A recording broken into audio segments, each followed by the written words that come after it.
Іван Разцоў, камісар экалагічнага атрада БРСМ. На абласны суботнік юнак прыехаў з асабістай задачай – высадзіць 50 дрэў. Для Івана гэтае свята працы асаблівае. У вялікую айчынную вайну савецкую зямлю абаранялі яго прадзед і прабабуля. Помню, я еще был тогда маленьким, когда мне бабушка много рассказывала о Второй мировой войне.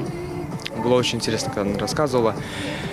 Запомнил момент, как трудно было выживать и не было доступа вообще к еде в это время трудное.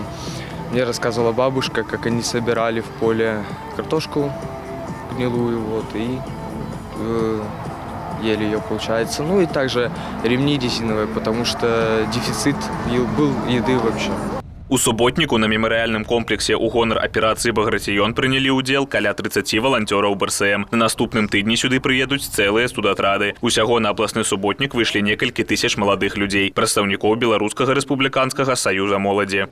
Такие мероприятия, безусловно, не просто объединяют, а приобщают молодое поколение в первую очередь к труду, к возможности внести свой вклад в благоустройство таких знаковых объектов, как вот сегодня мы находимся на мемориальном комплексе «Багратыён». Плюс ко всему, этот объект станет молодежной стройкой в текущем году, и это здорово, что нам доверяют такие знаковые объекты. Наступальная аперацыя «Багратыён» была распрацавана Чырвонай арміяй для вызвалення Беларусі. Яна доўжылася з 23 чэрвеня па 29 жніўня 1944 года. За гэты час савецкія салдаты прагналі фашыстаў з тэрыторыі Беларусі і часткі тэрыторый Польшчы і Прыбалтыкі. У гонар аперацыі ў 2014 годзе быў адкрыты мемарыял недалёка ад вёскі Ракавічы Светлагорскага района. Менавіта адсюль Чырвоная армія пачала наступальныя дзеянні.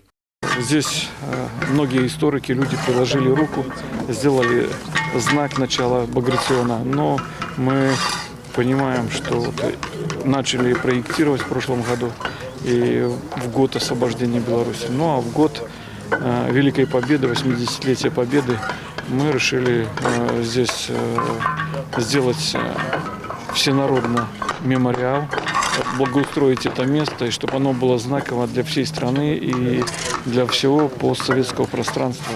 Усе сабраныя на суботніку сродкі будуць накіраваны на рэканструкцыю мемарыяла. Знешнюю частку комплексу плануюць зрабіць да сярэдзіны мая. Далей прымуцца за добраўпарадкаванне і музеіфікацыю. Цалкам аб'ект увядуць у эксплуатацыю ўжо сёлета. Даніил Дробатаў, Сергей Жиленко, тэлерадыёкампанія «Гомель».